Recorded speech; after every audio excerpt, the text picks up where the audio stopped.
일부 때는 우리 사무엘 남선교회가 아주 찬양을 얼마나 잘하는 줄 몰라요. 혹시 궁금하신 분들이 있다면 세길 유튜브에 들어가면 다 나와 있으니까 여러분 보시면 되겠습니다. 오늘 우리가 인생을 살다 보면 누구나 한 번쯤은 뜻하지 않게 인생에 거칠고 목마르고 답답하고 힘든 인생의 광야에 들어설 때가 있습니다.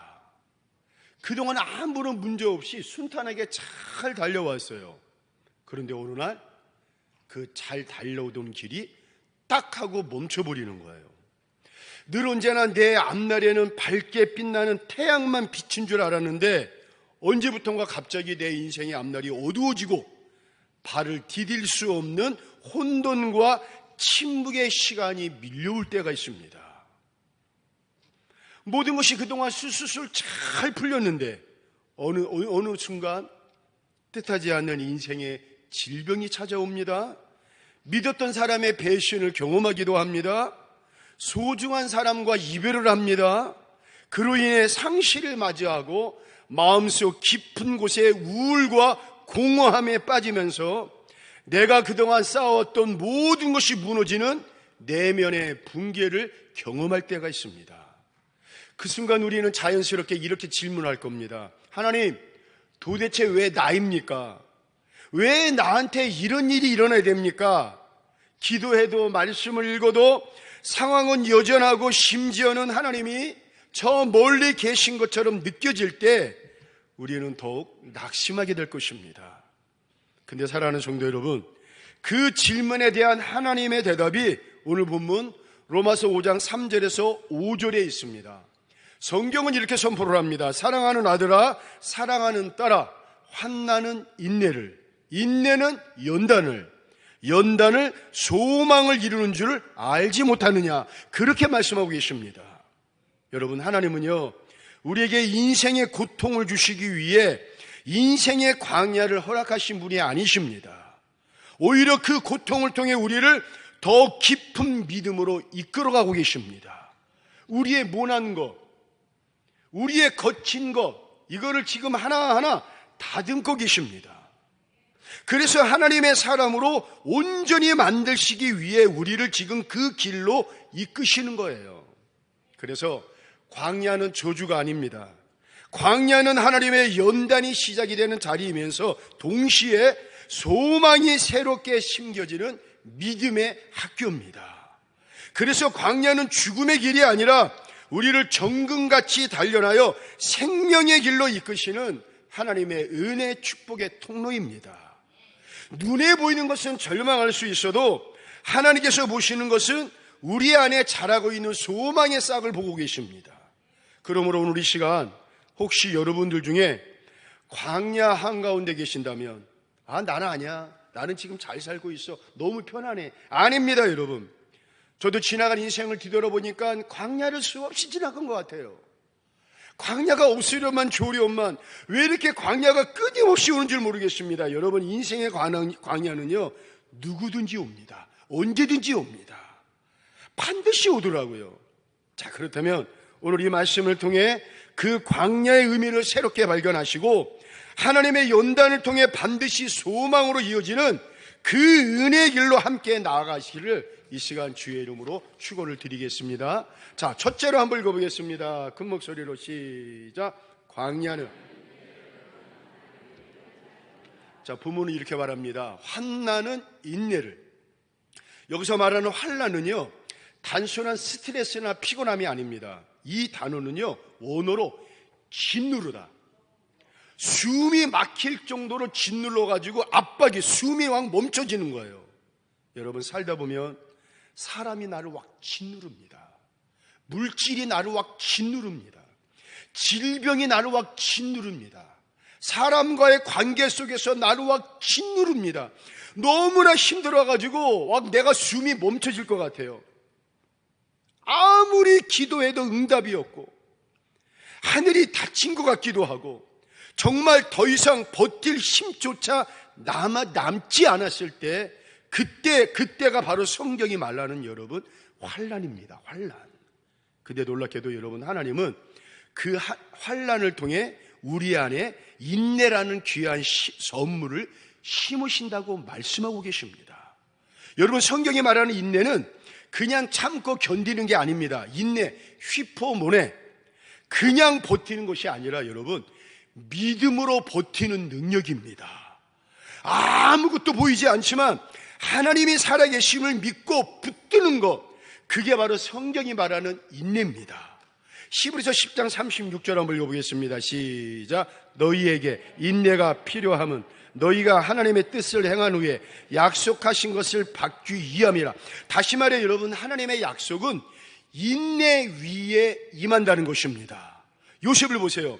형들에게 팔려가지고 이방의 종이 되었습니다. 억울한 누명으로 감옥에 갇혔습니다. 그런데 요셉은 여러분 끝까지 버팁니다.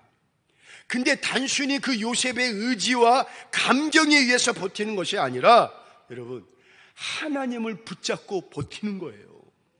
하나님을 바라보면서 버티는 것입니다. 이게 진정한 휘포몬의 인내입니다.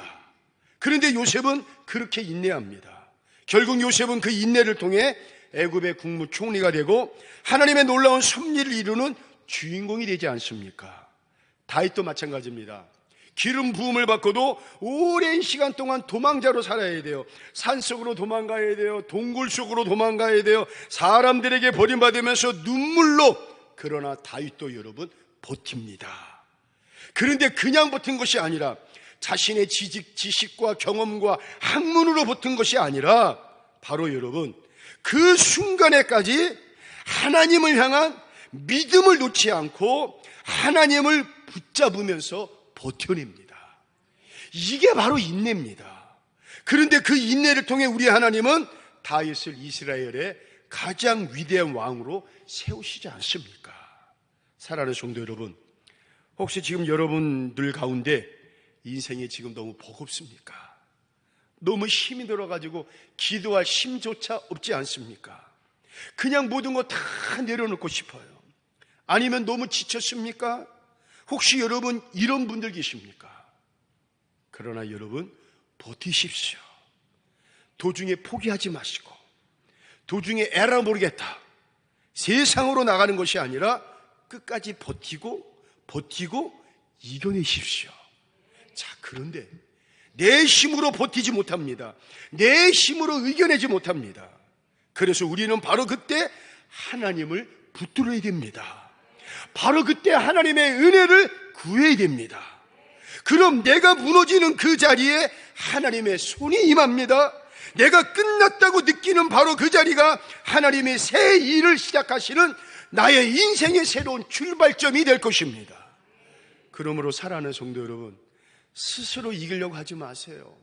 너무 힘든데 여러분 이긴 척 하지 마세요. 하나님을 의지함으로 이기십시오. 그리고 내가 아닌 하나님을 붙잡고 살아가는 하나님의 자녀로 살아내십시오. 그래서 광야는 하나님을 붙드는 곳입니다. 그게 바로 인내의 신앙입니다. 두 번째로 한번 읽어보겠습니다. 시작. 부모는 또 이렇게 말합니다. 여러분, 인내는 뭐를? 연단을. 사랑하는 성도 여러분, 성경이 말하는 연단이라는 단어가 고대 금속 세공에서 나온 말입니다. 자, 기술자가 금속을 들어가지고 높은 그 온도에 있는 불 속에다가 집어넣습니다. 태웁니다. 여러분 뭘 태운지 아십니까? 불순물을 태우는 거예요.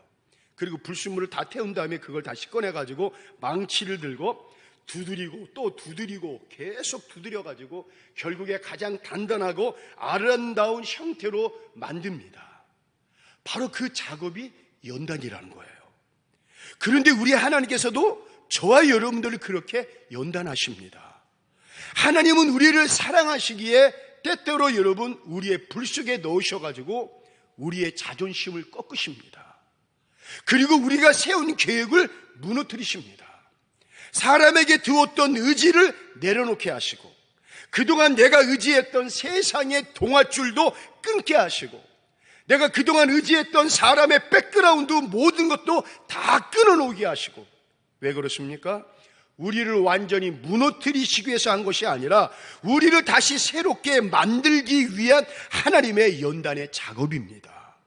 그래서 하나님은요, 쓰임받을 사람을 반드시 먼저 깨어지게 하십니다. 왜냐하면요, 아직도 쓰고 싶으신데 우리 하나님이 우리를 봤을 때 그 안에 교만의 불순물이 있습니다. 이기심의 불순물이 있고, 자기 자랑의 불순물이 있고, 자기만의 그 고집의 불순물이 있고, 세상 의지하는 그 불순물, 사람 의지하는 그 불순물이 여전히 남아있는 거예요. 욥기서 23장 10절 한번 읽어보겠습니다. 시작. 그러나 내가 가는 길은 단련하신 후에는 내가 순금같이 되어 나오리라. 정금과 순금은 그냥 만들어지는 게 아닙니다. 고통 속에서 탄생합니다.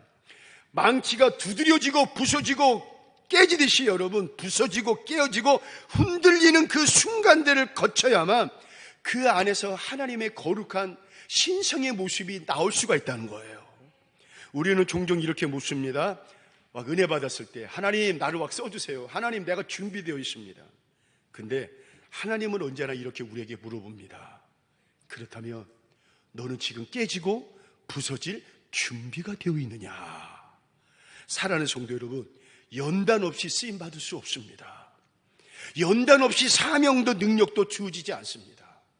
연단 없이 사명받은 사람 오래가지 못합니다. 연단 받지 않고 여러분 쓰임받겠다 하는 사람 대부분 도중에 포기하고 나가 떨어지는 사람 저는 많이 봤습니다. 모세를 보세요. 왕궁에서 40년 살았습니다. 호의호식하면서 걱정 없이 아주 일설에 의하면은 바로 왕이 그 아들이 왕이 되는 것이 아니라 모세가 왕이 될 정도로 그렇게 모세는 너무나 잘 나간 사람이었습니다. 근데 하나님은 그를 미디안 광야에서 40년간 연단하신 후에야 이스라엘의 지도자로 부르십니다. 그래서 우리 하나님은 반드시 연단을 통해 준비시키십니다. 그리고 단단하게 하십니다. 그리고 끝내 하나님의 사명을 감당하게 하십니다. 사랑하는 성도 여러분, 혹시 지금 이런저런 일로 인해 너무 아프고 힘이 드신 분 계십니까? 혹시 지치신 분 계십니까? 기도해도 뭔가 풀리지 않은 것 같아요. 삶이 계속 무너진 것처럼 느껴지십니까? 그렇다면 여러분, 절망하지 마시고 지금 하나님의 손 안에서 연단받고 있는 것입니다.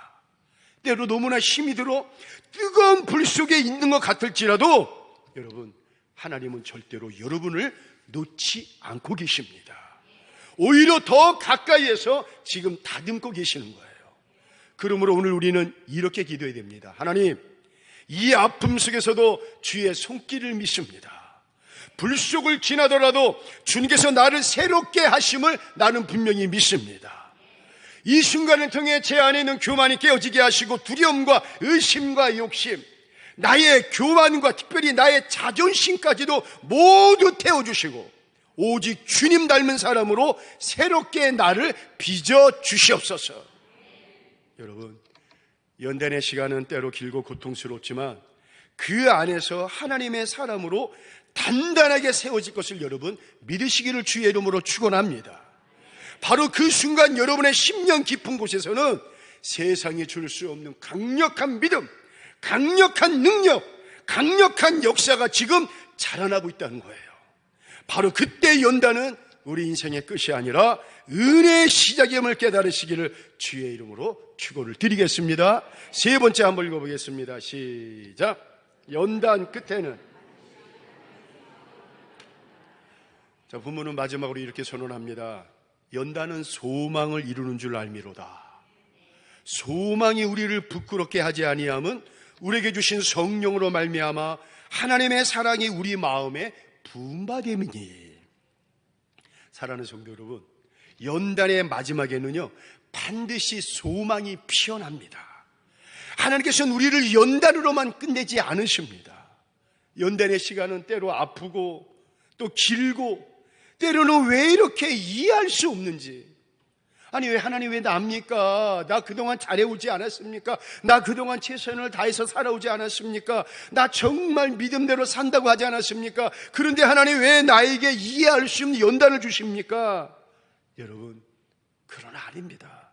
그 끝은 우리가 생각하는 것처럼 절망이 아니라 새로운 소망의 시작입니다. 세상이 말하는 소망은 상황이 좋아질 것이라는 불확실한 기대입니다. 그러나 성경이 말하는 소망, 엘피스, 여러분, 확신입니다.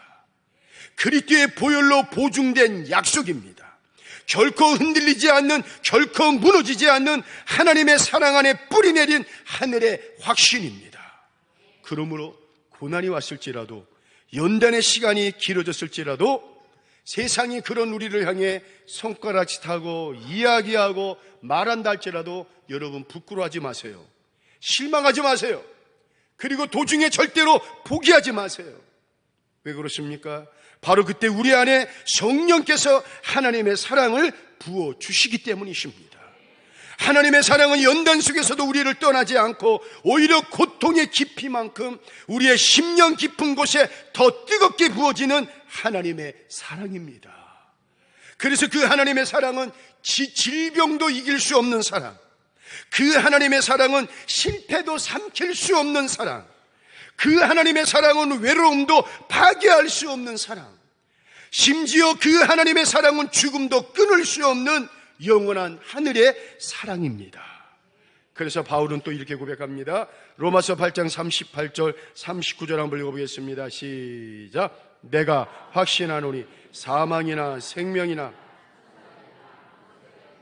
현재일이나 장래일이나 능력이나 높음이나 깊음이나 다른 어떤 피조물이라도 우리를 우리 주 그리스도 예수 안에 있는 하나님의 사랑에서, 여러분, 이게 연단이 나온 소망입니다. 이 소망은 상황에 따라 흔들리지 않습니다. 사람은 감정의 기분에 따라 흔들리지만 하늘의 소망은 여러분 절대로 흔들리지 않습니다. 이 소망은 인간적인 기대가 아니라 하나님의 약속을 붙드는 믿음에서 자라나는 거예요. 어느 분이 언젠가 저한테 이런 고백을 하시더라고요. 목사님, 내가 이렇게 가만히 뒤돌아보니까 내 인생의 고난과 아픔이 제게서 많은 것을 앗아갔지만 그 고난은 오히려 저에게 예수님을 더 붙들게 했습니다. 그로 인해 나는 지금 그 절망 속에서도 웃을 수 있게 되었습니다. 사랑하는 성도 여러분, 지금 여러분의 삶에 혹시 아무것도 보이지 않을 수 있습니다. 기도해도 어떨 때는 아무 소식이 없는 것 같고, 믿음으로 버텨도 상황이 별로 나아지 않는 것처럼 여러분 보일 수 있습니다. 그러나 여러분, 소망은 우리가 느끼는 것이 아니라 믿는 것입니다. 예수의 이름으로 믿는 것입니다. 그래서 여러분, 성령님께서 오늘도 이렇게 말씀하실 거예요. 사랑하는 아들아, 따라 낙심하지 말아라. 내가 너를 사랑한다. 이 길 끝에, 너의 길 끝에는 반드시 생명의 열매가 있을 것이다. 그리고 너의 눈물이 결코 헛되지 않을 것이고 너의 믿음은 결코 부끄럽지 않게 될 것이다. 그러므로 우리 모두가 다시 이렇게 고백했으면 좋겠어요. 주님, 이 연단 속에서도 나는 소망의 주님을 꼭 붙들겠습니다. 모든 것이 사라져도 내 안에 하나님의 사랑은 절대로 꺼지지 않음을 나는 분명히 믿습니다. 하나님이 계시기에 나는 다시 일어서겠습니다. 그래서 이 소망이 우리의 마지막이 아니라 우리 인생의 새로운 시작임을 여러분 믿으실 바라겠습니다. 우리 결론으로 마지막 한번 읽어보겠습니다. 시작. 광야가 끝나는 날. 사랑하는 성도 여러분, 오늘 혹시 인생의 한가운데, 광야의 한가운데를 지나고 계시는 분 계십니까? 답답한 현실, 벗어나고 싶은 고통, 이유도 알 수 없는 연단의 시간을 버티고 계십니까? 어느 남자분이 있었습니다. 전라도 순천인가 그 교회 아마 장로님 같아요. 그는 그때 남부럽지 않은 삶을 살았습니다. 좋은 직장, 가정, 건강, 모든 것이 여러분 다 평탄했습니다. 근데 어느 날 갑자기 아내의 암 선고, 자녀의 방황, 회사의 부도로 모든 것이 한순간에 다 무너져 버렸습니다. 그래도 이분은 신앙인지라 그 절망 속에서 하나님께 이렇게 기도합니다. 하나님, 이제 나 아무것도 남지 않았습니다. 당신이 계시다면 제게 대답해 주세요. 제 인생이 왜 이렇게 되는지 하나님 알려주세요. 그러나 그는 실망하지 않고 그는 오랜 시간 동안 광야의 삶을 걸었지만 눈물로 드리는 기도를 빼놓지 않았습니다. 무릎 꿇는 새벽을 놓치지 않았습니다. 하나님의 말씀이 아니면 버틸 수 없는 나날들을 너무나 많이 보냈습니다. 그렇게 몇 년의 시간이 지난 어느 날 그분의 일기장에 이런 고백을 남겼다고 합니다. 사람들은 내가 실패했다고 생각할런지 모릅니다. 그러나 나는 이 광야를 지나면서 하나님을 더 깊이 알게 되었습니다. 고난이 없었다면 나는 하나님을 형식적으로 만났을 것입니다. 지금 돌아보니 내 인생에서 하나님께서 가장 깊이 사랑해 주신 순간은 바로 내가 가장 고통스러웠던 그 광야의 시간이었습니다. 만약 다시 내 삶을 선택할 수 있다 해도 나는 그때의 광야의 길을 다시 걸을 것입니다. 왜냐하면 이 길에서 내가 사랑하는, 내가 의지하는, 내가 사모하는 내 인생의 주인 되시고 나보다 앞서가시고 나의 모든 것을 책임지시는 하나님을 만났기 때문입니다. 사랑하는 성도 여러분, 오늘 여러분이 혹시 지나고 있는 광야 결코 헛되지 않습니다. 그것은 하나님이 여러분을 버리신 것이 아니라 여러분을 지금 정금같이 다듬고 계시는 은혜의 현장입니다. 그래서 광야는 끝이 아닙니다. 하나님의 뜻이 새롭게 시작되는 축복의 자리입니다. 연단은 소망을 이룬 줄 아미로다. 소망이 우리를 부끄럽게 하지 아니함은 하나님은 이 광야의 끝에 반드시 회복의 길, 부흥의 길, 승리의 길을 예비해 놓고 계십니다. 그러므로 오늘 우리 다 함께 이렇게 고백했으면 좋겠어요. 주님, 이 광야가 내 인생의 끝이 아니라 주님의 위대한 계획의 시작임을 믿습니다. 내가 무너질지라도 주의 손에서 나를 다시 새롭게 빚어지는 역사가 일어나게 하여 주옵소서. 내가 정금같이 순금같이 나올 때까지 오직 주님만 바라보게 하여 주시옵소서. 이 고난 속에서도 주님을 향한 소망을 잃지 않게 하여 주시옵소서. 왜냐하면 주님은 살아계십니다. 주님은 여전히 나를 사랑하시기 때문에 나는 분명히 믿습니다. 사랑하는 성도 여러분, 일어나십시오. 눈물 속이지만 다시 한번 고개를 들고 우리 주님을 바라보십시오. 지금은 고난의 광야일지라도 곧 하나님께서 영광의 길로 여러분들을 인도하실 것입니다. 주저앉지 마십시오. 무너지지 마십시오. 포기하지 마십시오. 하나님은 여러분들을 정금보다 귀한 믿음의 사람으로 반드시 세워주실 것입니다. 지금 이 순간 바로 그 연단 속에 불 속에서 하나님의 역사가 시작됨을 믿으시고 다시 한번 믿음을 일어나 승리하시는 우리 살아가는 세길의 모든 성도 되시기를 이 시간 주의 이름으로 축원을 드리겠습니다. 우리 찬양하겠습니다.